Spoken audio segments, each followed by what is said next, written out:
నమస్తే అందరికి విష్త వచ్చేసింది మస్తు మస్తు వార్తలు పట్టుకొచ్చేసింది. అబ్బా ఆర్సీ బోళ్ళు ఐపీఎల్ కప్పు గెలిచినాక దేశంలో ఎంతమంది మానసిక రోగులు ఉన్నారో బయటపడ్డరు. పానం పోయిందంటే కూడా అయ్యో పాపం అని జాలి పడకుండా ఈసోంటోళ్ళు భూమికి బరువు అని చూసినోళ్ళే చీదరయ్యేటట్టు సావుకు ఇలువ లేకుండా చేసుకుర్రు. అభిమానుల పేరు మీద రోడ్ల మీదకి వచ్చి మదమెక్కిన ఆంబోతుల్లే కొర్రుకుంటా అంగడి చేసిన సైకోలకు బెజవాడ పోలీసోళ్ళు చూడురు ఎట్లా గుణపాఠం చెప్పిర్రో. యువత దేశానికి ఎన్నుబొక్క అంటారు కదా, అసలు ఎన్నుబొక్కకు బోన్ క్యాన్సర్ వచ్చినట్టే ఉన్నది కదా. దేశంలో కొంతమంది యూత్ పోరాల పోకడ చూస్తుంటే హక్కులు ఉద్యోగాల కోసం పోరాడుర్రా భయ అంటే ఒక్కరు ముందుకు రారు. కానీ పైసలు పారవోసుకొని ఏరుకునే ఒక ప్రైవేటు క్రికెట్ మ్యాచ్ల టీము కప్పు గెలిచిరని ఫ్యాన్స్ పేరు మీద రోడ్ల మీదకి వచ్చి కొంతమంది యూత్ పోరాలు చేసిన అంగడి చూస్తుంటే వీళ్ళు మనసులా ఇంకేమన్నా అని మంది అంతా శీదరించుకునేటట్టు చేసిరు. తాషెడ్డ కోతి వనమెల్ల జరిసిందన్నట్టు వాళ్ళు చెడిపోవడే కాకుండా కనిపించిన వాటినల్లా నాశనం చేసుకుంటూ వేయరు. తోవెంట పోతున్న పబ్లిక్ కార్ల మీద ఎక్కి సొట్టలు పెట్టిరు, రోడ్ల పక్క పొంటున్న చెట్లు వీకిరు, బోర్డులు పడేసిరు, అంగీలిప్పుకొని కళ్ళు దాగిన కోతుల కంటే అధ్వానం చేసిరు. ఇక విజయవాడలుండే కొంతమంది పోరాలు అయితే ఆర్సీబీకి కప్పు వస్తే వాళ్ళ బతుకులేవో బాగుపడ్డట్టు బండ్ల మీద ఎక్కి పోలీస్ బారికేడును బరాబరా గుంజుకుంటా వేయరు. ఇక సోషల్ మీడియాలో ఆ వీడియో వైరల్ అయ్యే వరకు పోలీసు వాళ్ళ బండి నెంబర్ తోటి పోరగాళ్ళని దొరకబట్టి స్టేషన్కి వేసుకపోయారు. ఇక ఆడ కుంటుకుంటా నడుచుకుంటూ వస్తున్నారు కదా వీళ్ళే ఆ సిపాయిలు. ఓటింగ్ మంచిగానే అయినట్టున్నది. ఇంకోసారి సంబరాల పేరు మీద రోడ్ల మీదకి వచ్చి కోతులు కూడా సిగ్గుపడేటట్టు చేస్తారా అని పోలీసు వాళ్ళు కౌన్సిలింగ్ గట్టిగానే ఇచ్చినట్టున్నారు. ఇక పోలీసు వాళ్ళ చేతిలో జ్ఞానదంతాలు రాలిపడ్డాక కోతి శాతలు చేస్తున్న తోటి జాతిని ఉద్దేశించి ఏం సందేశం ఇచ్చిరో అది కూడా ఇన్నుర్రిగా. మీరు కూడా అలా చేసి మీ జీవితాన్ని నాశనం చేసుకోమాకండి, మీ తల్లిదండ్రుల మాటిని శుభ్రంగా ఉన్నాను. ఎవరికైనా కూడా క్షవరం అయితే కానీ ఇవరం బోధపడదనేది ఇందుకే కదా. ఇప్పుడు మంచిగా అర్థమైంది అనుకుంటా. ఇంట్లో ఒక్కడన్నా అవ్వయ్యకు బువ్వ పెట్టేటోని లెక్కనే ఉన్నాడు. అభిమానానికి కూడా ఓ అద్దుండాలి. అవ్వయ్యకు నేను లేకుంటే ఎట్లా వాళ్ళని ఎవరు చూసుకోవాలన్న సోయింటేనేమో మంచిగుండు. అవ్వయ్యలు ఒత్తి పెడుతుంటే బొత్తరెండు తిని అది అరగాకి ఇసొంటివి చేస్తున్నారని ఇక మస్తుగా శీదరైతున్నారు ఈ శిలరగాల వ్యవహారాలు చూసినోళ్ళు. ప్రజాప్రతినిధులు అయినాక ఎప్పుడు పని పని అనుకుంటా తిరుగుడే ఉంటుంది. ఏమన్నా రికామ్ దొరికితే బాగుండు, అట్లా పోయి క్రికెట్ ఆడుడో వాలీబాల్ ఆడుడో ఏదైనా టూర్కు పోవడో చేద్దాం అనుకుంటారు. కానీ అసలే తీర్వాటం కాదు. కానీ లోపట మనసుకు నచ్చినట్టు ఉండలేకపోతున్నాం అనే హెల్త్ అయితే ఎప్పటికీ ఎంబటే ఉంటుంది. ఇక ఏదైనా ఓపెనింగ్లకో రిబ్బన్ కత్తిరించులకో పోయినప్పుడు లోపటున్న క్రీడాకారులను బయటకు తీస్తుంటారు లీడర్లు. వరక మనం వచ్చే వరకే ఓపెనింగ్ అయిపోయినట్టున్నది కదా. మంత్రి సీతక్క బ్యాటింగ్ చేస్తున్నది, అడిదిక్కు మూలుగు కాంగ్రెస్ అధ్యక్షుడు అశోక్ అన్న బౌలింగ్ చేస్తున్నాడు. అన్న బాలు చూసేయి జరా, అక్క చెక్క కొట్టాల మొత్తం ఇయ్యాల. అబ్బా మిస్ అయిపోయా కదా. ఈసారి కొడితే షెండి ఎడపోయిందో ఎంకులాడుతందుకు ఏ నీళ్ళు పట్టాలక్క. అదే అశోక్ అన్న నువ్వు వేసుకో. ఇక ఏ పిల్లగాళ్ళు అన్నలు దూరం జరుగురే. మళ్ళీ అక్క షెండిని కొడితే ఆయనతో పంతకో కంతకో తలిగితే లేని పరిశాన్ దూరం ఉండరు ఇచ్చరా.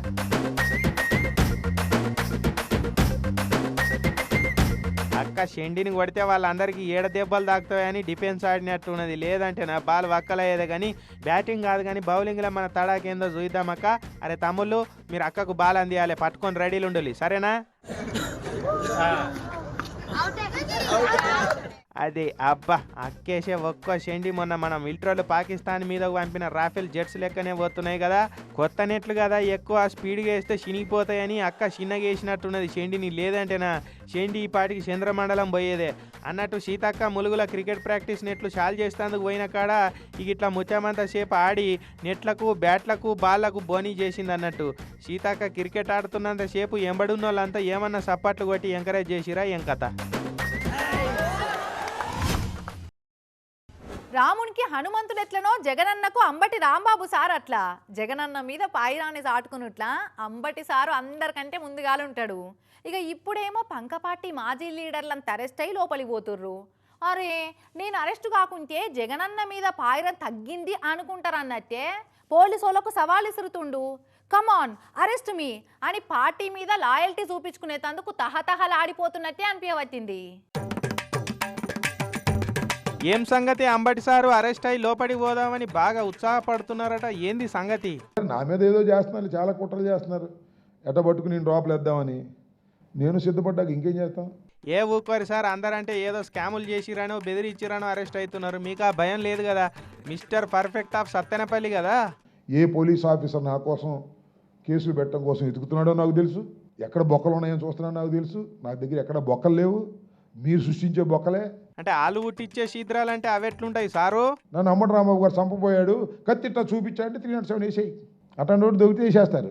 లేదు ఇద్దరు కొట్టుకు చచ్చారనుకో, దానిలో చచ్చిపోయినట్టు తాలూకా అంబటి రాంబాబు గారు కుట్ర ఉందని దీనిలో అని 120 పెట్టేస్తారు. ఇది జరుగుతుంది, పోలీసులు చేస్తుంది. అయ్యో కింది లెవెల్ ఆఫీసర్లు అట్లా చేస్తారు అన్నప్పుడు డీజీపీ సార్ అసలు పెద్ద ఆఫీసర్లు ఉన్నారు కదా, వాళ్ళకి చెప్పొద్దా? హరీష్ కుమార్ గుప్తా గారు ఐపీఎస్ ఆఫీసర్ సుమారు ఒక 50 సార్లు ఫోన్ చేశారు. అయ్యో మరి ఎత్తలేదా ఫోన్ కూడా? రింగ్ అయింది, కట్ అయింది. ఒక 25 సార్లు నుంచి అసలు రింగ్ కూడా కావట్లా, అంటే బ్లాక్లో పెట్టేశారు ఆయన మహానుభావుడు. డీజీపీ సార్ కూడా నెంబర్లు బ్లాక్ చేసిండంటే అప్పిచ్చినోడు ఎంటబడ్డట్టే ఫోన్ చేసిరా ఎట్లా సారు? ఇక న్యాయస్థానాలు తప్ప మాకు గత్యంతరం లేదు. అవు అర్థమైంది, ఇంకో ఆప్షన్ లేదు ఇక మీకు. కీలకమైన నేతని కాంగ్రెస్ పార్టీ, వైఎస్ఆర్ కాంగ్రెస్ పార్టీతో అయ్యా మిమ్మల్ని కలుస్తామయ్యా అంటే సమాజం ఎవరికి చెప్పుకోవాలి మేము? ఏం చేస్తాం సార్, ఓడలు బండ్లు అవుతాయి, బండ్లు ఓడలు అవుతాయి అంటే ఇదే కదా సార్. ఫిలమెంట్ పోయిన బల్బ్ అన్నా, పవర్ లేని లీడర్ అన్నా గట్లనే చూస్తా సార్ ఈ సమాజం. సరే ఫైనల్ మ్యాటర్ ఏందో చెప్పుకరారు ఇక. ప్రభుత్వాలు శాశ్వతమా? మళ్ళా మాకు అధికారం రాదా?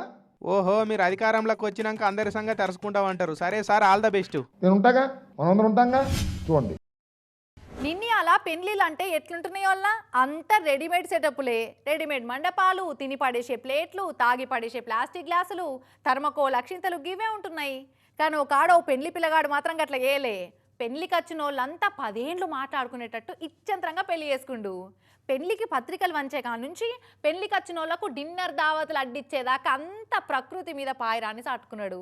అది ఎట్లా ఏం కథ అనేది తెలవాలంటే చలో వరంగల్. తెల్లారి లేస్తే ప్లాస్టిక్ వస్తువుల వాడకం లేకుండా పూట గడవని జమానా ఇది. అట్లా దునియంతా ప్లాస్టిక్ అయిపోతుంది. భూమి సత్తువ సత్రోలైతుంది. మనిషి మంచిగా బతుకుడే కష్టమైపోతుంది. అందుకే రాబోయే తరాలు మంచిగా ఉండాలంటే ప్లాస్టిక్ వాడకం బంద్ చేయాలి. చెట్లను పెంచి ప్రకృతిని కాపాడుకోవాలనుకుంటా వరంగల్ ఉండే సాయి చంద్ అనే బ్రదర్ ఎకో ఫ్రెండ్లీ పెళ్లిని చేసుకున్నాడు. హైదరాబాద్లో సాఫ్ట్వేర్ ఇంజనీర్ కొలువు చేస్తాడట ఈ బ్రదరు. వాళ్ళ బావ పర్యావరణాన్ని కాపాడే స్వచ్ఛంద సంస్థ నడిపిస్తాడట. ఆయన ప్రకృతిని కాపాడేందుకు పడుతున్న తపన చూసి ఈ బ్రదర్ కూడా నా వంతుగా ఏదన్నా చేయాలి అనిపించిందట. అందుకే పెళ్లిని ఎకో ఫ్రెండ్లీగా మార్చుకున్నాడు. పత్రికలు కొట్టి పంచకా నుంచి డిన్నర్ దావత్ దాకా ప్లాస్టిక్ కనబడకుండా చూసుకున్నాడు. చుట్టాలకు పత్రికలు వంచబోయినప్పుడు ఉట్టి పత్రిక చేతిలో పెట్టి షాయదాగచ్చుడే కాదు, చుట్టపోలింటికి మొక్కను పట్టుకపోయి వాళ్ళ ఇంటి ముంగట నాటిచ్చిండు. అంతేకాదు వాళ్ళకో స్టీల్ నీళ్ల బాటిల్ కూడా గిఫ్ట్ ఇచ్చిండు. అట్లా ఎంత మందికి పత్రికలు వంచితే అంతమంది ఇంటికి పెళ్లి పిల్లగాడే పోయి పత్రికలు వంచి మొలక నాటిండు, బాటిల్ కూడా ఇచ్చిండు. ఇక పెళ్లినాడు మండపంలో మొత్తం ప్రకృతిని కాపాడాలి అనే నినాదాలు రాపిచ్చిండు. మండపం చుట్టూ మొలకలే పెట్టించిండు. బ్యానర్ కూడా బట్టదే రాపిచ్చిండు. ఇక పెళ్లి డిన్నర్ల ప్లేట్లేమో పోక చెట్ల బెరడుతోటి చేసిన ప్లేట్లను పెట్టించిండు. స్టీల్ గ్లాసులలోనే నీళ్లు ఓపించిండు. అంతేనా, ఐస్ క్రీంలకు దానికి దీనికైతే ఇస్తరాకులతో చేసిన డొప్పలను వాడిండు. పెళ్లికి వచ్చిన చుట్టపోళ్ళందరికీ రిటర్న్ గిఫ్ట్ల కింద జూట్ బ్యాగుల మొక్కలు పెట్టించిండు. ప్రతొక్కరు పుట్టినరోజులకు పండుగల పేరు మీద తప్పకుండా మొక్కలు నాటాలే, పర్యావరణాన్ని కాపాడాలి అనుకుంటా పిలుపునిచ్చిండు. మంచిగా ఉన్నది కదా. పెళ్లికి వచ్చి బగారా బువ్వ తిని 4 అచ్చంతలేసి పోమంటారు కానీ నలుగురు మంచి కోరుకుంటా చెట్లు పెంచాలి, కాలుష్యాన్ని తగ్గియాలని తపనవడు చూస్తుంటే అసలైన ప్రకృతి ప్రేమికులంటే మాటలు చెప్పరు, గిట్ల చేతల్లో చూపిస్తారు అని అనిపించవచ్చింది.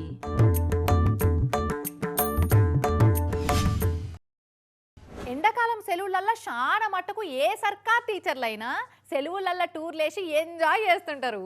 కొందరేమో షిట్టీల దందాలు, రియల్ ఎస్టేట్ దందాలు, మల్టీ లెవెల్ మార్కెటింగ్ దందాలు, ఇన్సూరెన్స్ దందాలు ఉంటే అవన్నీ చేసుకుంటుంటారు. కానీ గీడో కాడున్న టీచర్ మాత్రం గట్ల లేడు. సొంత పైసలు ఖర్చు పెట్టుకొని ఎండాకాలం సెలవులల్లో కూడా పిల్లలకి ఏదైనా చేయాలి అని విజ్ఞాన యాత్రలు చేపిస్తుండు. సెలవులు వస్తే చల్లగా ఇంట్లో ఏసీ వేసుకొని ఉండే సర్కార్ పంతులను చూసినాం కానీ గీసారేంది ఎండాకాలం సెలవులలో నీడ పట్టుకుండకుండా పిల్లగాళ్లకు విజ్ఞాన యాత్రలు చేపిస్తున్నాడు. మహబూబాద్ జిల్లా గూడూరు మండలం పాటిమీద గూడెం అనే ఊర్లో ఉన్న primary school teacher Gopinath sir ఎండాకాలం సెలవులు అట్టిగా పోవద్దు, పిల్లలకి ఏదైనా నేర్పియాలి, అలా లోపల వికాసం పెంచాలని ఇగురం చేసి గూడూరు మండలంలో ఉన్న సర్కార్ ఆఫీసులకు తీసుకుపోయిండు. మొదలు సర్కార్ దవాఖానలో తీసుకుపోయి పిల్లగాళ్ళకు చూయించిండు. ఆడ పేషెంట్లకు ఎట్లా వైద్యం చేస్తున్నారు, 108 ఎట్లా ఆపరేట్ చేస్తారు, పేషెంట్లను ఎట్లా అరుచుకుంటారు అని డాక్టర్లు సిస్టర్లతోటి పిల్లగాళ్ళకు చెప్పించిండు.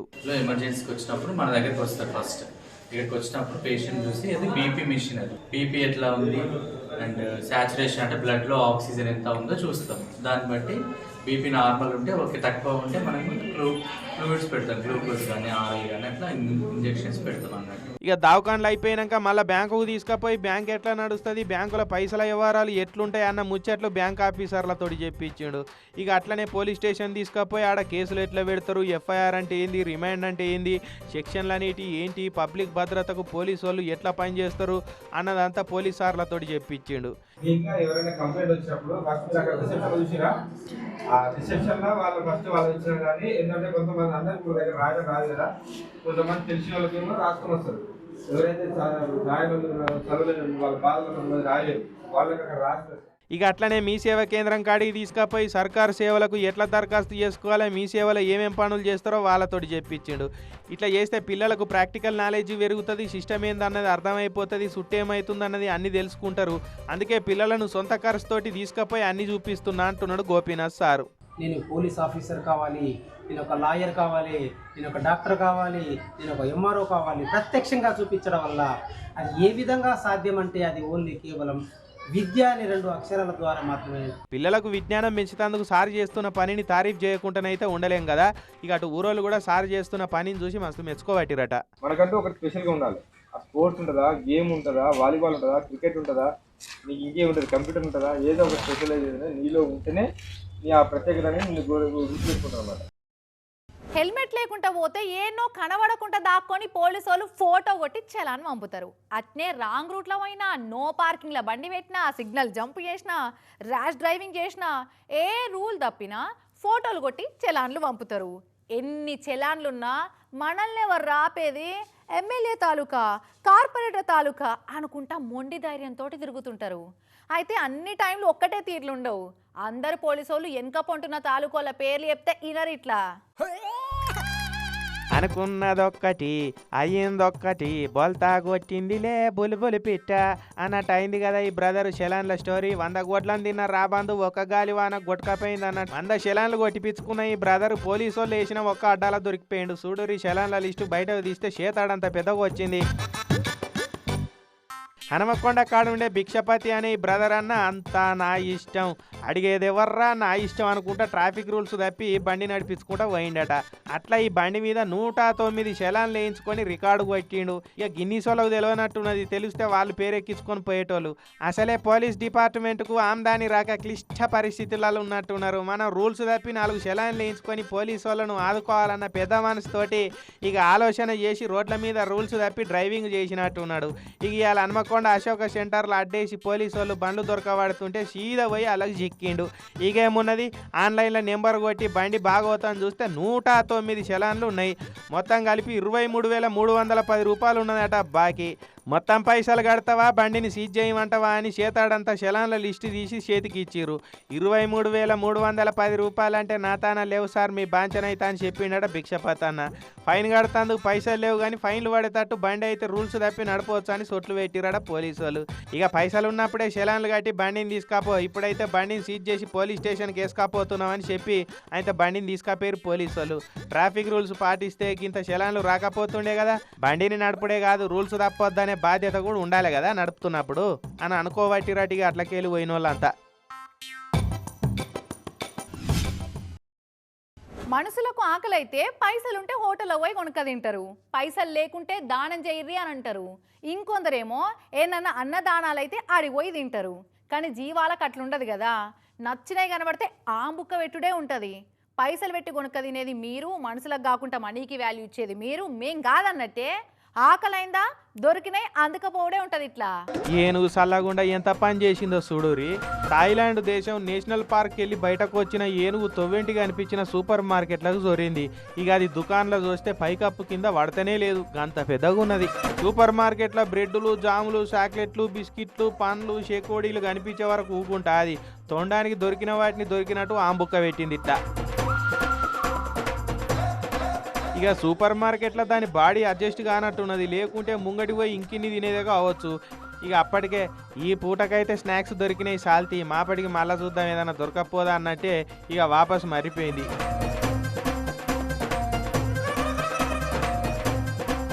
ఇక ఇక ఏనుగట్ల దుకాణాలకు వచ్చి ఆరగిస్తుంటే అందరు మిటమిట చూసిరు కానీ దానికి ఎదురు పోయి అదిలిచ్చే దుస్సాహసం ఎవ్వరు చేయలే. ఆకలి మంట మీద ఉన్నదాన్ని అదిలిస్తే వాళ్ళకు నెక్స్ట్ బర్త్డే ఉండదు కాబట్టి ఇక ఎవరు దాని జోలికి పోలే పాపం. ఆప్కారోళ్లకు ఖచ్చితంగా దిగ్భ్రాంతి కలిగించే వార్త ఇది. వైన్స్ దుకాణాలు నడిపించేటోళ్ళు వర్రీ అయ్యే ముచ్చట ఇది. బెల్ట్ షాపులు నడిపించేటోళ్ళు బెంబేలెత్తిపోయే న్యూస్ ఇది. తాగేటోళ్ళ నాలుకే తడారిపోయే ముచ్చట ఇది. ఎలివేషన్ లాపి ఏందో చెప్పా మా తల్లి, అసలే మందు ముచ్చట అంటున్నావు. మందు బ్యాన్ అవుతుందా? ముందే చెప్పితే మందు స్టాక్ తెచ్చి పెట్టుకుంటామని కొందరైతే అప్పుడే గావరగాకుర్రి. మందు బ్యాన్ అవుతున్న ముచ్చట నిజమే కానీ అదంతట కాదు, ఒక్కూర్లో మాత్రమే. మెదక్ జిల్లా రామాయంపేట మండలం కిషన్ తాండా వాళ్ళు ఆబ్కారీ శాఖలో గట్టి శాఖ ఇచ్చారు కదా, వాళ్ళ ఆమ్దానికి గండి కొట్టి సర్కార్ గల్లపెట్టకు శీద్రం పెట్టే పని చేసిరు. ఈ కిషన్ తాండాల మందమ్ముడు బంధు, తాగుడు బంధు, టోటల్గా మందే నిషేధం అని తీర్మానం చేసుకున్నారు. మద్యపాన నిషేధం అని తీర్మానం చేస్తుంటే అగో పక్క పొంటి ఉన్న వాళ్ళకు కూడా ఇష్టం లేదా ఏంది, ఏమో పేసులని గట్ల పెట్టిర్రు డల్లుగా. పైసలు లేకున్నా మరి అప్పు తీసి మందు తాగుతారు. పిల్లలకు పక్కన వాళ్ళకి చాలా డిస్టర్బెన్స్ అవుతుంది. దీనివల్ల మాకు కూడా ఏం మంచిగా అనిపిస్తలేదు. మాకు ఈ వైన్స్ ఎక్కడికైనా క్లోజ్ చేయాలని ఎస్ఐ గారికి అని ఎక్సైజ్ గారికి మేము కోరుకుంటున్నాం. ఈయనరా ఊర్లో తాగి అందరు ఏగైతున్నారట, ఏడలేని లొల్లి పంచాదులు మోపవుతున్నాయట. తాగిన వాళ్ళు ఏమన్నా చక్కగా ఉంటారా అంటే ఉండరు, తోవేంట అంతా చిల్లర వ్యవహారాలు చేస్తున్నారట. ఇక అట్లనే పొద్దున దాకా కష్టం చేసి సంపాదించిన 100-150 కూడా తీసుకపోయి వైన్స్లా చెప్తారట. గిట్లయ్యే వరకు సంసారాలు నాశనం అవుతున్నాయి. ఊర్లో యూత్ పోరలు ఆగమవుతున్నారు. అన్నిటికీ కారణం మందే కాబట్టి ఊర్లో ఆ మందే లేకుంటే చేస్తే మంది బాగుపడతారని ఊరంతా ఐక్య తీర్మానం చేసి మన తాండాల మందమ్మద్దని డిసైడ్ అయ్యారట. దాని తండా ప్రజలమే కలిసి చిన్నోళ్ళు పెద్దోళ్ళు గ్రామ యూత్ ముందు యూత్ అనే కొద్ది రోజులు కాదు కంపల్సరీ బంద్ చేయాలనే ఆలోచనతో ఈరోజు గ్రామ పంచాయతీ పెద్దల సమక్షంలో 2 దుకాణాలు ఉండే 2 దుకాణాలు బంద్ చేయాలని తీర్మానించడం జరిగింది. ఏదో ఇప్పటి మందం 4 రోజుల మురిపం కాకుండా ఎల్లకాలం ఊర్లకు మందు సీసాలే రాకుండా చూస్తే అప్పుడు ఏమన్నా పాయిది ఉంటుంది. చూసుకోరు మరిగా. ఆశయం మంచిదే కానీ తాగుబోతులు ఎన్నొద్దులు ఈ పత్యం కాపాడుతారో చూడాలిగా. అన్నం పెట్టిన వాళ్ళకు సున్నం పెట్టుట్లా భూమి మీద ఉన్న జీవాలల్లా మనిషిని మించిన జీవి ఇంకొకటి లేదు. తిన్నరేవు దలుచుకున్నట్లా మనుషుల కంటే జీవాలే నయం అనిపిస్తుంది. బుక్కెడు తిండి పెడితే మనసుట్టే విశ్వాసంగా తిరుగుతుంటాయి. వాటికి సాయం చేస్తే వాటి మూగ భాషలో మనకు శనార్థి చెప్పిపోతాయి. ఓ బుడ్డ ఏనుగు పిల్ల గసవంటి పని చేసింది. ఈ బుజ్జి ఏనుగు పిల్ల వయసు చిన్నది కానీ బుద్ధి చాలా పెద్దది. సాయం చేసిన వాళ్ళకు శనార్థి ఎప్పుట్లా మనుషుల కంటే నయం అనిపించింది. ఛత్తీస్గఢ్ జంగల్లో ఈ బుడ్డ ఏనుగు పిల్ల కానకపోయి పెద్ద లొందల పడ్డది. ఇక పడి మొత్తుకునే వరకు పశువుల మేత పోయిన వాళ్ళు ఏనుగు పిల్ల బాధ చూసి ఫారెస్ట్ వాళ్ళకు మతలావిచ్చిర్రు. ఫారెస్ట్ వాళ్ళు ప్రొక్లైన్లు పట్టుకొని ఏనుగు పిల్లను కాపాడేందుకు జంగల్లోకి పోయిర్రు.